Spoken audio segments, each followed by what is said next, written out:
आज की और इस समय की सबसे बड़ी खबर और सबसे शुभ खबर यह है कि भारत सरकार यूक्रेन के सुमी शहर में फंसे सभी छात्रों को निकालने में कामयाब हो गई है और इन छात्रों को 12 बसों में पोल्तावा शहर ले जाया गया है, जो मध्य यूक्रेन में स्थित एक दूसरा शहर है। इन बसों में भारतीय दूतावास के अधिकारी थे और अंतर्राष्ट्रीय संस्था रेड क्रॉस के लोग भी हैं। आप इन तस्वीरों में देख सकते हैं कि कैसे युद्ध क्षेत्र के बीच से भारत सरकार अपने छात्रों को सुरक्षित बाहर निकालने में कामयाब रही और इस दौरान वहां पर मौजूद रशिया के सैनिकों ने कोई गोलीबारी नहीं की और इन बसों को एक सेफ पैसेज दे दिया गया, यानी एक सुरक्षित रास्ता इन बसों को दिया गया और यह भारत की एक बहुत बड़ी कूटनीतिक सफलता है। और प्रधानमंत्री नरेंद्र मोदी ने राष्ट्रपति पुतिन और राष्ट्रपति जेलेंस्की से अपनी हर बातचीत में वहां पर फंसे हुए भारतीयों की सुरक्षा का मुद्दा उठाया था और उनसे बार बार ये कहा था कि उन दोनों देशों की सेनाएं भारत के नागरिकों को वहां से जल्द सुरक्षित बाहर निकलने में मदद करें और ये आज हो गया। भारत सरकार ने आज 17 और देशों के नागरिकों को भी सुमी से इवैक्यूएट किया है और इन 17 देशों में नेपाल, पाकिस्तान, बांग्लादेश और तुनिशिया जैसे देश भी शामिल हैं। आज ये छात्र और इनके परिवार बेशक दूसरे देशों में रहते हैं, लेकिन ये सब भारत को दिल से दुआएं दे रहे होंगे। लेकिन बड़ा सवाल यह है कि ऑपरेशन गंगा के तहत यूक्रेन से भारत लौटे हमारे हजारों छात्र भी क्या अपनी सरकार को दिल से थैंक यू कह रहे हैं? और आज हम इसी बात का विश्लेषण करेंगे। ये बात हमें बहुत चुभ रही है। आपको पहले से ही हम बता दें, बहुत सारे लोगों को आज हमारी ये बात बुरी लग सकती है, बहुत सारे लोगों को ये बात चुभ सकती है, क्योंकि ये एक कड़वी बात है और हमारे देश में लोग कड़वी बातें करना नहीं चाहते, क्योंकि कड़वी बातों में टीआरपी नहीं मिलती। हमारे देश में लोग वही बातें करना चाहते हैं जो जनता सुनना चाहती है। तो आपको पहले ही बता दें, ये वो बात है जो शायद कुछ लोग ना सुनना चाहते हो, लेकिन सच तब भी सच ही रहेगा। क्या आप जानते हैं कि दुनिया का सबसे बड़ा बिजनेस क्या है? दुनिया का सबसे बड़ा बिजनेस है युद्ध का बिजनेस। दुनिया में जब भी कहीं युद्ध होता है तो हजारों और लाखों परिवार बर्बाद होते हैं, खत्म हो जाते हैं, दुख पीड़ा आपको दिखाई देती है। लेकिन इसके साथ ही करोड़ों लोग आबाद भी हो जाते हैं, करोड़ों लोग पैसा भी कमाते हैं, यानी वो युद्ध के व्यापार से पैसा कमाते हैं। जिस भी देश में युद्ध होता है वो देश दुनिया का सबसे बड़ा बाजार बन जाता है। दुनिया की बड़ी बड़ी कंपनियां उस देश में हथियार बेचती हैं, तेल बेचती हैं, बिजली बेचती हैं, पानी बेचती हैं और फिर युद्ध क्षेत्र में जो नुकसान होता है उसके पुनर्निर्माण के नाम पर हजारों करोड़ रुपए कमाए जाते हैं। और मीडिया के लिए भी युद्ध अपनी टीआरपी बढ़ाने का, अपनी लोकप्रियता बढ़ाने का, अपनी व्यूअरशिप बढ़ाने का एक बहुत बड़ा अवसर होता है, युद्ध चाहे कहीं का भी हुआ हो। 90 के दशक में जब खाड़ी युद्ध हुआ था तब दुनिया के लोगों ने पहली बार किसी युद्ध का टेलीविजन पर लाइव प्रसारण, सीधा प्रसारण देखा था। उस युद्ध के बाजार से न जाने कितने नए न्यूज चैनल्स निकले और बड़े बड़े पत्रकार पैदा हुए, जिन्होंने उस युद्ध को बेच कर पैसा भी कमाया और लोकप्रियता भी हासिल की। यानी ये जो युद्ध है ये एक बिजनेस मॉडल बन गया था। दुनिया भर के लोगों को टीवी पर युद्ध की तस्वीरें देखना बहुत अच्छा लगता है और पूरी दुनिया में हिंसा की तस्वीरें सबसे ज्यादा ध्यान आकर्षित करने का सबसे असरदार माध्यम मानी जाती हैं। इसीलिए जब भी दुनिया में कहीं कोई आतंकवादी हमला होता है, कोई बॉम्ब ब्लास्ट होता है या जब दो देशों के बीच कोई युद्ध होता है तो न्यूज चैनल्स की व्यूअरशिप अचानक से बहुत बढ़ जाती है। यानी मीडिया के लिए भी ये एक बाजार है। आईएसआईएस के आतंकवादियों ने इस ट्रेंड को बहुत पहले ही पहचान लिया था और इसीलिए उन्होंने अपने कैदियों के सिर कलम करने के वीडियो बनाकर फिर उन्हें जारी करना शुरू कर दिया था और इन वीडियोस को दुनिया भर में करोड़ों लोगों ने यूट्यूब पर देखा था और ये आतंकवादी समझ गए कि दुनिया के लोग क्या देखना चाहते हैं। इसी तरह अमेरिका में हुए 9/11 के हमले में जब लोगों ने 2 विमानों को वर्ल्ड ट्रेड सेंटर के टावर से टकराते हुए देखा तो वो हैरान हो गए, क्योंकि उन्होंने ऐसा सब देखा नहीं था और दुनिया भर की मीडिया कंपनियों ने इन तस्वीरों को जमकर बेचा। इसलिए इस बार का यूक्रेन और रशिया युद्ध है, यह भी मीडिया के बाजार में जबरदस्त तरीके से बिक रहा है और आज चाहे पूरी दुनिया की आप बात कर लीजिए या अपने देश भारत की बात कर लीजिए, सबसे ज्यादा जो व्यूअरशिप है वो इसी युद्ध की है। और ऐसा लगता है, जो आंकड़े बताते हैं वो ये कि हमारे देश के लोग भी ये बम, बारूद, धमाके, हथियारों का चलना, क्रैश होना, हेलीकॉप्टर, हवाई जहाज, ये सब देखना चाहते हैं, लोगों को मरते हुए देखना चाहते हैं। उसकी बड़ी जबरदस्त व्यूअरशिप है। तो ये बात तो है व्यापार की। ये सब कुछ एक व्यापार है। जो लोग इसे कर रहे हैं उनके लिए भी एक व्यापार है और मीडिया के लिए भी ये एक व्यापार बन जाता है। लेकिन यही युद्ध किसी भी देश के लोगों के असली चरित्र को भी दुनिया के सामने उजागर करता है। युद्ध की इन्हीं परिस्थितियों से पता चलता है कि कौन सा देश कितना बहादुर है, किस देश के लोग कितने बहादुर हैं, कितने कायर हैं। क्योंकि मुश्किल घड़ी में ही इंसान के असली चरित्र की और उसके धैर्य की परीक्षा होती है। जैसे इस बार के युद्ध में लोगों को पता चला कि यूक्रेन के नागरिक अपने देश से कितना प्यार करते हैं और वो अपने देश को बचाने के लिए कितनी शिद्दत से देशभक्ति के साथ लड़ रहे हैं, दुनिया को पता चला। इसी तरह रशिया के लोग भी इस युद्ध में अपने देश के साथ खड़े हुए हैं और वहां पर भी तमाम प्रतिबंधों के बावजूद किसी ने भी अपने देश की सेना या अपने राष्ट्रपति व्लादिमीर पुतिन के खिलाफ कुछ कहा नहीं है। हालांकि कुछ छोटे छोटे ग्रुप्स ऐसे हैं जिन्होंने विरोध प्रदर्शन किया है, लेकिन तब भी वहां के पार्लियामेंट में भी और वैसे भी लोगों ने यही दिखाया अभी तक। यानी रशिया के लोग भी अपनी पूरी तरह अपनी सरकार और अपनी सेना के साथ खड़े हुए हैं, मुट्ठी भर लोगों को अगर हम छोड़ दें तो। इसी तरह इस युद्ध में यूरोप में पोलैंड जैसे देशों के लोगों का चरित्र भी पता चला। जिस तरह से पोलैंड के लोगों ने दिल खोलकर यूक्रेन से आने वाले शरणार्थियों की मदद की है, उन्हें अपने घरों में रहने की जगह दी है, उससे पता चलता है कि पोलैंड के लोग कितने दयालु हैं और कितने बड़े दिल वाले हैं। इन देशों के बाद इस युद्ध ने भारत के युवाओं के असली चरित्र के बारे में भी पूरी दुनिया को बता दिया है। भारत के 18,000 युवा छात्र यूक्रेन में रहते थे और उनमें से लगभग 96% छात्रों को भारत सरकार अब सुरक्षित रूप से वापस देश ला चुकी है। इस संकट के दौरान हमारे देश के युवाओं ने जो पहली बात दुनिया को बताई वो ये कि वो जल्द से जल्द वहां से भागकर भारत आना चाहते थे। और दूसरी चीज उन्होंने ये बताई कि उनमें यूक्रेन में रहने वाले बाकी देशों के छात्रों के मुकाबले शायद सबसे कम धैर्य था, लेकिन सबसे ज्यादा शोर भी हमारे देश के छात्रों ने ही मचाया। सबसे ज्यादा वीडियोस भी हमारे देश के छात्रों ने ही बनाए।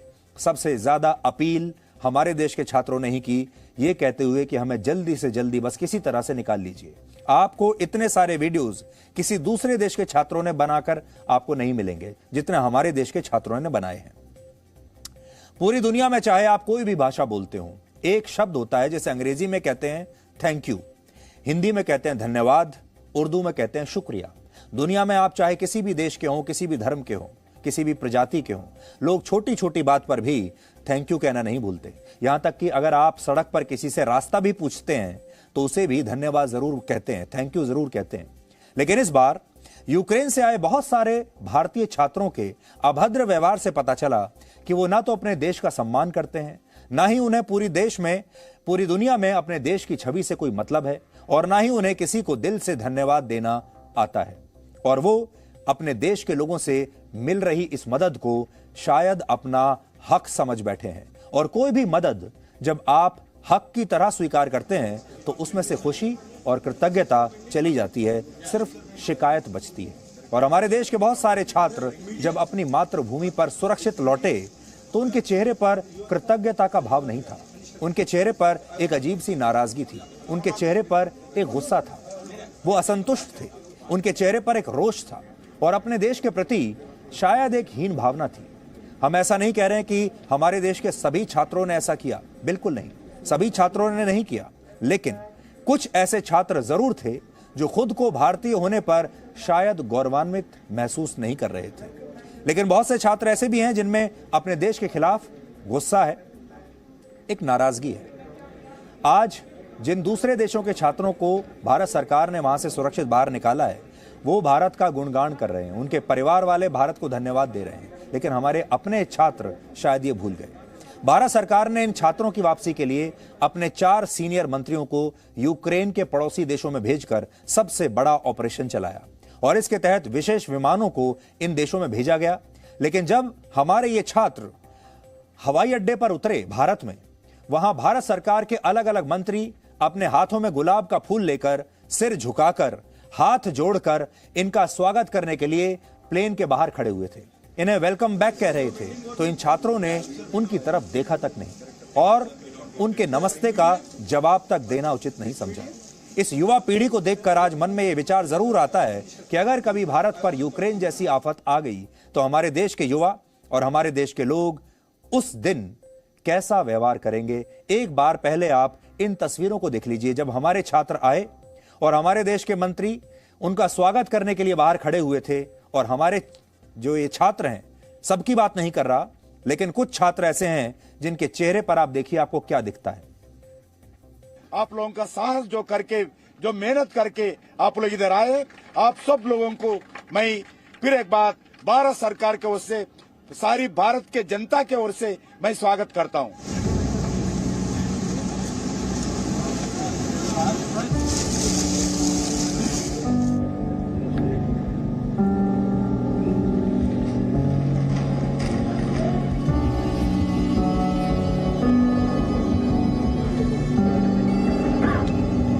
This is from Indian government? Yeah. Thank you, sir. We don't do it. Sir, media? It's media? Yeah. Okay. Sir, you are son? Sir, you are Minister. Minister, sir. I want to talk to you, sir. हम बात करेंगे। No, sir. Wait करेंगे, बात करेंगे, बात करेंगे। Stop, everyone. You will talk.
ये जो छात्र हैं ये छोटे बच्चे नहीं हैं, स्कूल के बच्चे नहीं हैं, ये यूनिवर्सिटीज के छात्र हैं। डॉक्टर बनने के लिए वहां पर गए हैं, इंजीनियर बनने के लिए वहां पर गए हैं, उच्च स्तर की पढ़ाई करने के लिए वहां पर गए हैं। इन तस्वीरों को हमारे देश के विपक्षी नेता इस्तेमाल कर रहे हैं हमारे देश की सरकार का मजाक उड़ाने के लिए। कह रहे हैं कि देखिए हमारे देश के मंत्री वहां पर गए और किसी ने देखा तक नहीं। आप जानते हैं हमारे देश में यह भी राजनीति करने का एक तरीका है कि अपने देश का मजाक उड़ाइए, अपनी सरकार का मजाक उड़ाइए और लोगों को ये बताइए, पूरी दुनिया को ये बताइए कि हमारे छात्र कैसे हैं। तो मैं ये कहूंगा कि इन तस्वीरों का एक तरीके से दुरुपयोग हो रहा है और हमारे देश के जो विपक्ष के लोग हैं, हमारे देश के कुछ जो लिबरल्स हैं जिन्हें लोकतंत्र खतरे में नजर आता है, जो राजनीति से प्रेरित लोग हैं, मीडिया में भी ऐसे लोग हैं, वो सब इन तस्वीरों को सोशल मीडिया पर डालकर मजाक उड़ा रहे हैं। उन्हें आज ऐसा लगता है कि किसी एक नेता का मजाक उड़ा रहे हैं, उन्हें लगता है वो मोदी का मजाक उड़ा रहे हैं, लेकिन असल में वो भारत का मजाक उड़ा रहे हैं पूरी दुनिया में।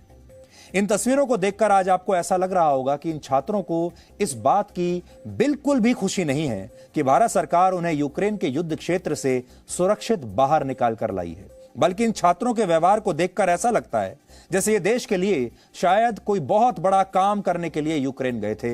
इन छात्रों को शायद हम ही ने वहां पर भेजा था देश का नाम रोशन करने के लिए, और ऐसा करके इन छात्रों ने बहुत बड़ा त्याग किया है, भारत के लोगों पर बहुत बड़ा एहसान किया है। और इन छात्रों में नाराजगी इस बात की है कि वो तो यूक्रेन में भारत का नाम रोशन करने के लिए गए थे, लेकिन जब संकट की घड़ी आई तो सरकार ने उनके लिए उतना नहीं किया जितना वो चाहते थे या जिसके वो हकदार थे। सच ये है कि ये छात्र बेहतर अवसर और अच्छे जीवन के लिए अपने देश को छोड़कर विदेश गए थे पढ़ने के लिए, अपने परिवार का पैसा लगाकर वहां पर गए थे, और इसमें कोई बुराई नहीं है। हम ये नहीं कह रहे कि नहीं करना चाहिए था। इस देश के हर नागरिक को यह पूरा अधिकार है कि वो ये बात तय करे कि उसे दुनिया के किस हिस्से में जाकर अपना भविष्य उज्जवल दिखता है, और उसे वहां जाने की पूरी आजादी होनी चाहिए। और इन्होंने भी यही किया। ये हमें वहां बताकर नहीं गए थे। देश को बताकर नहीं गए थे, हमें और आपको भी बताकर नहीं गए थे, स्वयं इन्होंने फैसला लिया और स्वयं गए। अगर इन्हें लगता है कि इन्हें अपने देश से कोई अच्छी अपॉर्चुनिटी दूसरे देशों में मिल सकती है तो इन छात्रों को वहां जरूर जाना चाहिए। लेकिन एक बार सोचकर देखिए, जो लोग अपने संसाधनों से, अपनी मर्जी से, अपने पैसे से अपना जीवन अच्छा कर बनाने के लिए देश छोड़कर बाहर गए, अगर वो युद्ध होने पर वहां फंस जाते हैं और ऐसा सोचते हैं कि उन्हें देश वापस लाना अब भारत के लोगों की और भारत की सरकार की पूरी जिम्मेदारी है, तो ये उनका हक है, ये सही नहीं हो सकता। मानवीय आधार पर इन छात्रों की वापसी के लिए भारत सरकार जो भी कर सकती थी उसने किया, मानवीय आधार पर, क्योंकि ये भारत के नागरिक हैं। हर सरकार की ये ड्यूटी भी होनी चाहिए। लेकिन इन छात्रों द्वारा इस मदद को अपना हक मान लेना और सरकार के प्रति और अपने देश के प्रति हीन भावना रखना, क्या इसे सही कह सकते हैं? आज ये बात हम आप सबके बीच लेकर आए हैं। ये बात ऐसी है, ये शब्द जो है ये कड़वे हैं और कड़वे बातें, कड़वे शब्द हमारे देश में लोगों को पसंद नहीं आते। हो सकता है हमारी भी इसके बाद बहुत ट्रोलिंग हो, लेकिन ये कड़वी बातें आपको फिर बताएगा कौन? क्या हम एक दूसरे को बधाई देते रहें? इन छात्रों के पास दो रास्ते थे। या तो ये जैसे अपने खर्च पर इन देशों में गए थे, अपनी टिकट इन्होंने करवाई, अपने संसाधन, अपनी मर्जी की एयरलाइन, अपनी मर्जी का टाइम चुना, अपनी मर्जी की यूनिवर्सिटी चुनी, जैसे अपने खर्चे पर गए थे वैसे ही अपने खर्च पर वापस भी आ सकते थे और आ जाते। और दूसरा रास्ता यह था कि अगर इन्हें ऐसा लगता है कि भारत से ज्यादा इन देशों में उनके लिए अच्छे अवसर हैं, तो उन्हें वहीं रुककर यूक्रेन के नागरिकों की मदद करनी चाहिए थी। इनमें से बहुत सारे लोग तो डॉक्टरी की पढ़ाई करने के लिए गए हैं। डॉक्टरों का तो फर्ज होता है वहां से भागना नहीं, बल्कि मानवता की सेवा करना। तो वहां रुक सकते थे, यूक्रेन के लोगों के साथ बैठकर, उनके साथ मिलकर लड़ाई लड़ सकते थे। लेकिन हमारे देश के तमाम छात्र सिर्फ वहां से भागकर वापस आना चाहते थे, क्योंकि आज यूक्रेन के जो पुरुष नागरिक हैं वो युद्ध क्षेत्र को छोड़कर भाग नहीं रहे। यूक्रेन के तमाम जो युवा हैं और जो पुरुष नागरिक हैं वो तमाम लोग वहीं पर बने हुए हैं और अपने देश के लिए लड़ रहे हैं और पूरी दुनिया को ये बता रहे हैं कि एक सच्चा नागरिक अपने देश की रक्षा के लिए टैक्स भी देता है और अपनी जान भी खुशी खुशी दे सकता है। सोचिए, यूक्रेन के इन नागरिकों ने एक बार भी अपनी सरकार को यह शिकायत नहीं की कि उन्हें इस युद्ध की आग में सरकार ने बेवजह झोंक दिया, बल्कि वो अपनी स्वेच्छा से इस लड़ाई में भाग ले रहे हैं, मरने के लिए तैयार हैं। लेकिन भारत में बिल्कुल उल्टा हो रहा है। भारत सरकार मुश्किल परिस्थितियों में भी अपने छात्रों को यूक्रेन से सुरक्षित वापस लेकर आई, लेकिन इनमें से बहुत सारे छात्रों को शिकायत है कि उन्हें खाना और पानी समय पर नहीं मिला, उन्हें सुविधाएं समय पर नहीं मिली, उन्हें एक बड़े से हॉल में एक साथ सबको सोने के लिए कह दिया गया, वहां पर व्यवस्थाएं ठीक नहीं थी। शायद उन्हें वहां भी सुविधाओं की उम्मीद थी। आज शिकायत करने वाले इन छात्रों को समझना होगा कि वो युद्ध क्षेत्र में फंसे हुए थे, वो किसी सड़क दुर्घटना का शिकार नहीं हुए थे कि भारत सरकार बड़ी आसानी से उन्हें रेस्क्यू करके वापस ले आती। अमेरिका और चीन जैसे बड़े बड़े देशों ने अपने नागरिकों को सीधे मदद पहुंचाने से इनकार कर दिया था और कह दिया था कि आप अपने हिसाब से अपना इंतजाम खुद कर लीजिए। लेकिन भारत सरकार ने इस चुनौती को स्वीकार किया और वो अपने छात्रों को देश लेकर आई। पूरे दुनिया की अकेली ऐसी सरकार है। लेकिन इन छात्रों के अभद्र व्यवहार करके इन छात्रों ने अपना असली चरित्र पूरी दुनिया को आज बता दिया है। My name is Smriti Irani. I'm here to welcome you all back on behalf of every Indian. Welcome back home. लोग जब घर जाएं तो कम से कम इस चीज को याद रखें कि यहाँ पर हमारी जो एम्बेसडर हैं उन्होंने बहुत मेहनत की आपके लिए और पूरे स्टाफ ने बहुत मेहनत की। All the best. जय हिंद। भारत माता की जय। भारत माता की जय। भारत माता की जय।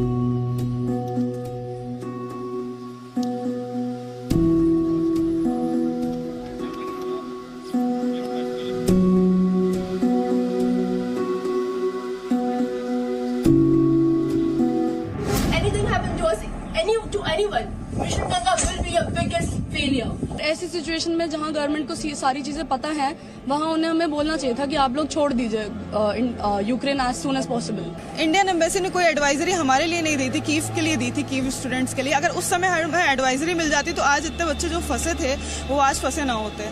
हम लोग ज्यादातर निकल चुके होते। इंडियन एम्बेसी वालों ने कुछ हेल्प नहीं करी हमारी वहाँ पे। किसने हेल्प करी?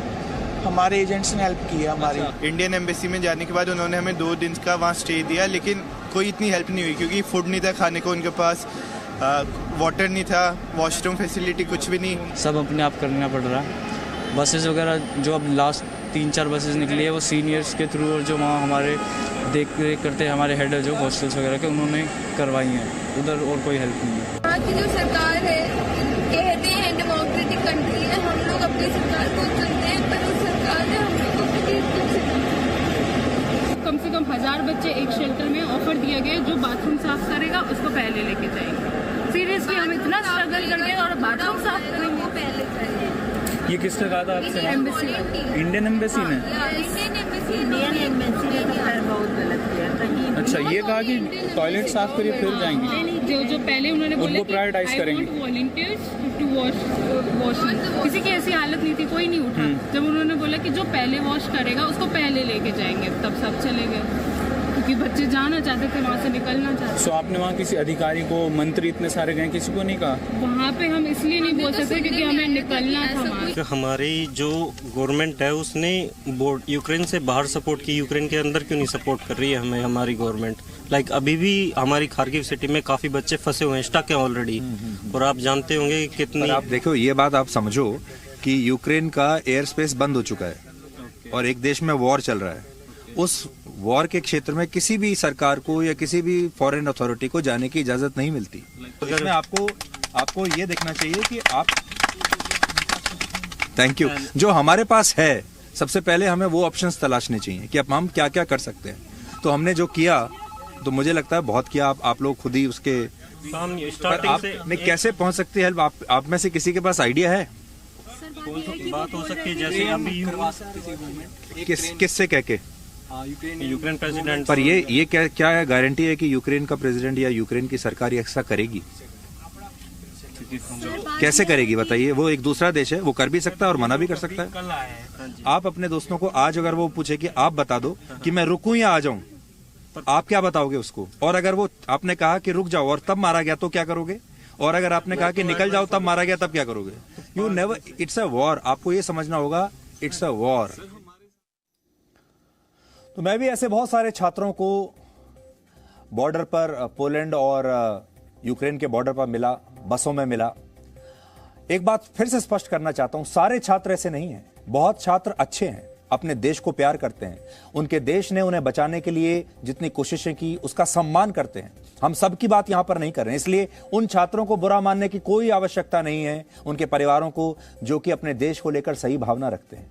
यहां हम बात कर रहे हैं उन छात्रों की जो कि नाराज हैं, जो गुस्से में हैं, जो देश के मीडिया से, दुनिया भर के मीडिया से वीडियो बनाकर ये कह रहे हैं कि हमारे देश ने हमारे लिए कुछ नहीं किया, बावजूद इसके कि भारत जितने जो कोशिश भारत ने की है वो किसी दूसरे देश ने नहीं की। आप खुद सोचिए, आपको दूसरे देशों के बच्चों के कितने वीडियोस अभी तक देखने को मिले हैं। हमारे यहां से सैकड़ों हजारों वीडियोस लोगों ने बना के डाल दिए और पूरी दुनिया में यह बताने की कोशिश की कि हमारी कोई मदद नहीं हो रही है, जबकि ये एक युद्ध क्षेत्र है। युद्ध क्षेत्र में भी आपने देखा होगा बहुत सारे छात्र ऐसे हैं जो ये कह रहे हैं कि हम अपना टॉयलेट साफ नहीं करेंगे, वहां पानी की सुविधा नहीं है, वहां रहने की सुविधा नहीं है। ऐसी जगहों पर भी उन्हें सुविधाओं की मांग करनी है, ऐसी जगहों पर जान बच जाए, ये एक बहुत बड़ी बात है। लेकिन एक और कड़वी सच्चाई यह है कि हमारे देश का एक खास वर्ग, हमारे देश के कुछ विपक्षी नेता, हमारे देश के कुछ लिबरल्स, मीडिया के भी कुछ लोग अब ये कह रहे हैं कि भारत सरकार ये सब कुछ अपनी पब्लिसिटी के लिए कर रही है। ये मंत्रियों को वहां पर भेजना, उसके बाद उन मंत्रियों को हवाई अड्डे पर भेजना, बच्चों का स्वागत करना, ये सब एक पब्लिसिटी स्टंट है, जबकि ऐसा नहीं है, ये सच्चाई नहीं है। ये सब ये बताने के लिए है कि जब दुनिया की बड़ी बड़ी महाशक्तियों ने अपने नागरिकों को संकट के बीच यूक्रेन में मरने के लिए बिना मदद के छोड़ दिया, तब भारत सरकार अपने नागरिकों को सुरक्षित देश लेकर आई। ये कोशिश देश के 140 करोड़ लोगों में आत्मविश्वास भरने के लिए है, ताकि अगली बार जब दोबारा भगवान ना करे कोई ऐसी मुसीबत में फंसे तो उसे हमेशा ये बात याद रहे कि उनका देश और उनकी सरकार, चाहे वो दुनिया में किसी भी कोने में फंसे हों, उन्हें जिंदा निकालने के लिए वहां आज नहीं तो कल पहुंच जाएगी। और ये पूरी दुनिया को भारत की नई ताकत के बारे में बताने के लिए है कि जब हमारा देश मुश्किल घड़ी में दूसरे देशों की मदद का इंतजार अब नहीं करता। एक जमाना था जब हम दूसरे देशों की मदद का इंतजार किया करते थे, और आज इन छात्रों को भी ये समझना होगा कि भारत सरकार के जो मंत्री हैं ये उनके सेवक जरूर हैं, लेकिन उनके नौकर नहीं है। सेवक और नौकर में एक बड़ा अंतर होता है। हमारे देश के प्रधानमंत्री भी कहते हैं अपने आप को कि वो प्रधान सेवक है। तो प्रधान सेवक हैं, वो सेवा कर रहे हैं, लेकिन सेवक को नौकर नहीं समझना चाहिए। और आज हो सकता है इन छात्रों ने सेवक और नौकर के इस अंतर को ठीक से समझा नहीं। सच हमेशा कड़वा होता है, इसलिए हो सकता है कि आज आपको ये सारी बातें अच्छी ना लग रही हूं, लेकिन आज हम इस सच को बिना संकोच के आपके सामने रखना चाहते हैं, क्योंकि ये आपको अपने देश के लोगों से आपका परिचय कराता है। यूक्रेन से लौटे लोगों में ऐसे छात्रों की संख्या भी काफी ज्यादा है जो अपने पेट डॉग्स और अपने कैट्स को भारत लाना चाहते थे और लाए भी हैं। पहले इन छात्रों को इवैक्यूएशन में अपने साथ अपने पेट्स को लाने की इजाजत नहीं थी, लेकिन भारत सरकार ने तमाम कोशिशें करके उन्हें इसकी भी अनुमति दिलवाई और इन सभी छात्रों और उनके पेट्स को, इनके साथ जो कुत्ते आ रहे थे, बिल्लियां आ रही थीं, उन्हें भारतीय वायुसेना के विमानों में देश में लाने की इजाजत दी गई। लेकिन इनमें भी कई छात्रों की सोच देखिए कि इसके बावजूद ही अपने देश को हीन भावना से देख रहे हैं और सरकार के प्रति धन्यवाद का कोई भाव इनके चेहरे पर दिखाई नहीं दे रहा। आज यूक्रेन से आए इन युवा छात्रों में और वर्ष 1999 के कांधार हाईजैक में बंधक बनाए गए लोगों के परिवारों में आपको शायद कोई अंतर नजर नहीं आएगा, कोई फर्क नजर नहीं आएगा। इसलिए आज के दिन मैं आपको फ्लैशबैक में लेकर जाना चाहता हूं और 1999 का एक किस्सा याद दिलाना चाहता हूं। आज जिस तरह इन छात्रों ने अपना असली चरित्र दुनिया को दिखाया, ठीक वैसा ही वर्ष 1999 में भी हो चुका है। उस समय आतंकवादियों ने इंडियन एयरलाइंस की फ्लाइट IC-814 को काठमांडू और दिल्ली के बीच हाईजैक कर लिया था और 189 यात्रियों और क्रू मेंबर्स की रिहाई के बदले तत्कालीन भारत सरकार को मसूद अजहर समेत 3 खूंखार आतंकवादियों को अपनी जेल से रिहा करना पड़ा था। उस समय जनता के दबाव, उनके गुस्से और उनके आक्रोश के सामने भारत की सरकार को झुकना पड़ा था। यानी उस समय किसी को राष्ट्र की परवाह नहीं थी, सबको इस विमान में फंसे अपने परिवार के लोगों की फिक्र थी। विमान में फंसे लोगों की जान बचाने के लिए सरकार हर संभव कोशिश कर रही थी, बातचीत कर रही थी, आतंकवादियों से नेगोशिएट कर रही थी। आतंकवादी कह रहे थे कि हमारे जो साथी आतंकवादी भारत की जेलों में बंद हैं उन्हें पहले छोड़ो और हमें पैसा भी चाहिए। लेकिन इससे पहले कि सरकार उनसे ठीक से नेगोशिएट करती, भारत की जनता का दबाव इतना ज्यादा बढ़ गया और देश में माहौल ऐसा बना दिया गया कि राष्ट्र कमजोर पड़ने लगा।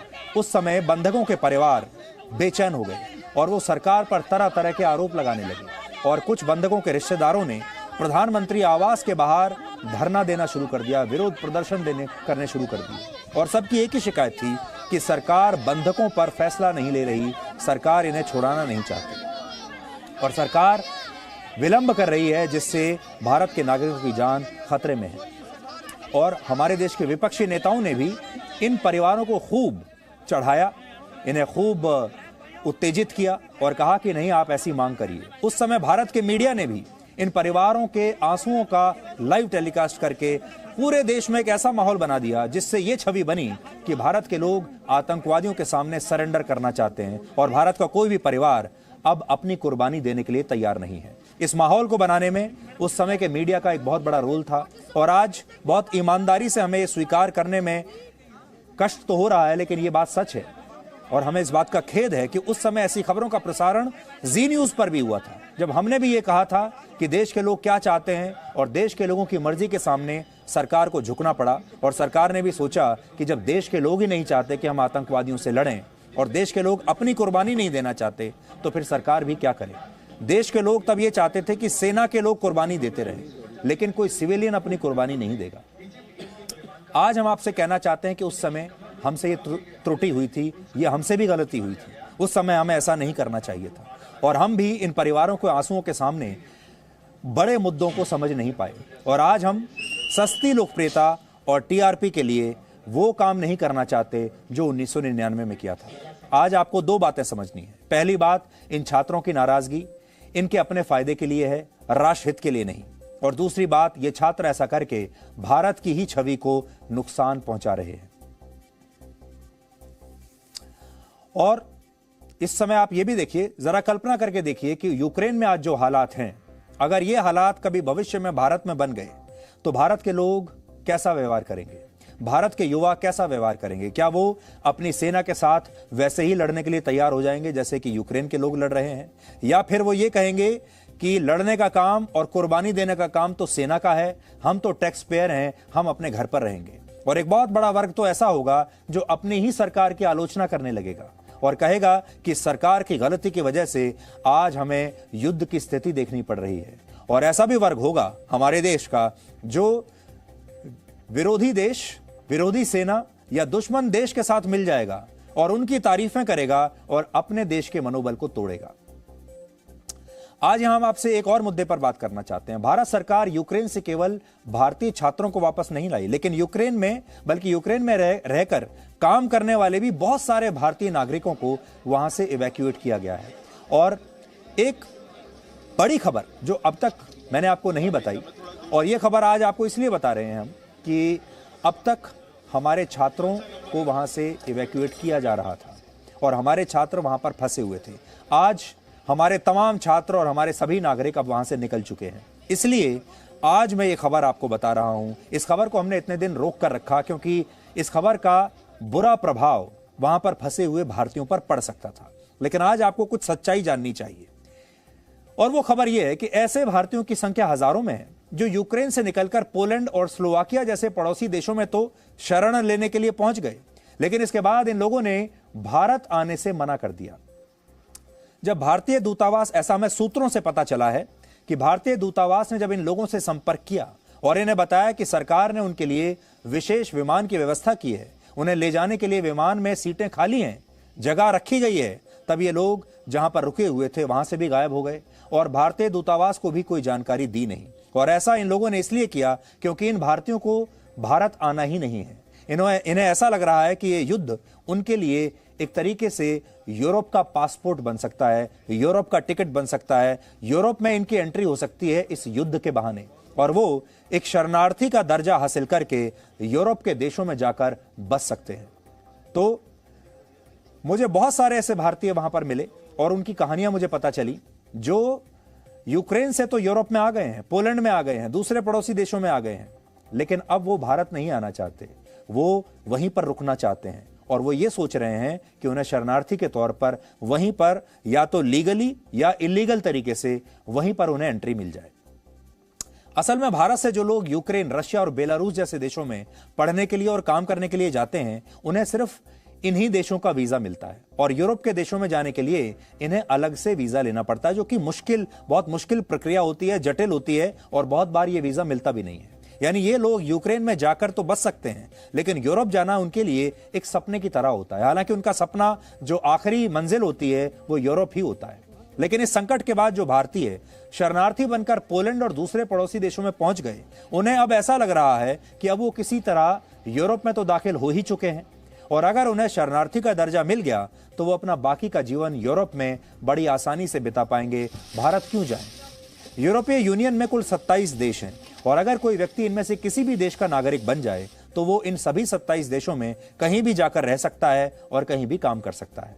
दूसरी बात, इसके पीछे एक पूरा बिजनेस मॉडल है। आपने देखा होगा यूक्रेन से आए बहुत सारे छात्र ऐसे हैं जो अंग्रेजी भाषा भी ठीक से बोल नहीं पाते। इसके अलावा इनमें कई छात्र ऐसे विषयों की वहां पर पढ़ाई कर रहे थे जिन विषयों का कोई ज्यादा महत्व नहीं है। उन विषयों को पढ़ाई करने के बाद उनकी कहीं नौकरी नहीं लगेगी, ना यूक्रेन में लगेगी ना भारत में लगेगी। ये बात तय, पक्की बात है। असल में ये छात्र भारत की ही कुछ एजेंसीज की मदद से यूक्रेन जैसे देशों में स्टडी वीजा लेकर चले जाते हैं और वहां रहकर ये काम करना शुरू कर देते हैं। असल में ये रोजगार के लिए जाते हैं और इनकी कोशिश ये होती है कि वो किसी तरह यूरोप में दाखिल हो जाएं यूक्रेन से, यानी यूरोप में रहकर डॉक्टर बनना या इंजीनियर बनना या कोई और जो भी कोर्स करने ये गए हैं वो मकसद नहीं है।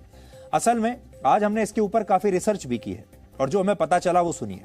पूरी दुनिया में केवल 5 देश ऐसे हैं जहां मेडिकल की पढ़ाई करने वाले छात्रों को भारत में आकर कोई टेस्ट नहीं देना पड़ता और ये देश हैं अमेरिका, ब्रिटेन, कनाडा, ऑस्ट्रेलिया और न्यूजीलैंड। अगर आप यहां से मेडिकल डिग्री लेकर आए हैं तो आप सीधे भारत में प्रैक्टिस कर सकते हैं, कोई एग्जाम देने की जरूरत नहीं।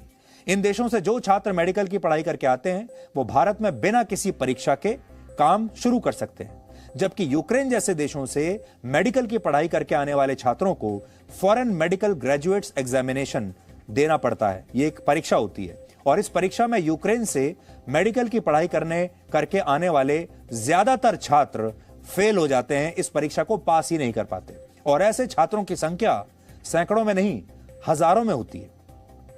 तो एक बड़ी बात यह है, उदाहरण के लिए अगर यूक्रेन से 100 छात्र मेडिकल की पढ़ाई पूरी करके भारत लौटते हैं तो उनमें से केवल 16 छात्र ही इस परीक्षा को पास कर पाते हैं, यानी सिर्फ 16% छात्र इस परीक्षा को पास कर पाते हैं और 84% छात्र यूक्रेन से मेडिकल की डिग्री लेने के बावजूद इस परीक्षा को पास नहीं कर पाते और उसका मतलब यह है कि वो भारत में कभी भी प्रैक्टिस नहीं कर पाएंगे। यानी जो मेडिकल की ये डिग्री वो लेकर आते हैं ये एक कागज के टुकड़े के बराबर होती है। इसलिए ये छात्र यूक्रेन में रहकर ही वहां कोई दूसरे छोटे मोटे काम करना शुरू कर देते हैं और वहीं रुककर ये यूरोप जाने का सपना देखते हैं और जब ऐसा कोई संकट होता है तो वो यूरोप में शरणार्थी का दर्जा हासिल करने की कोशिश भी करते हैं, जैसा कि इस समय बहुत सारे भारतीय कर रहे हैं।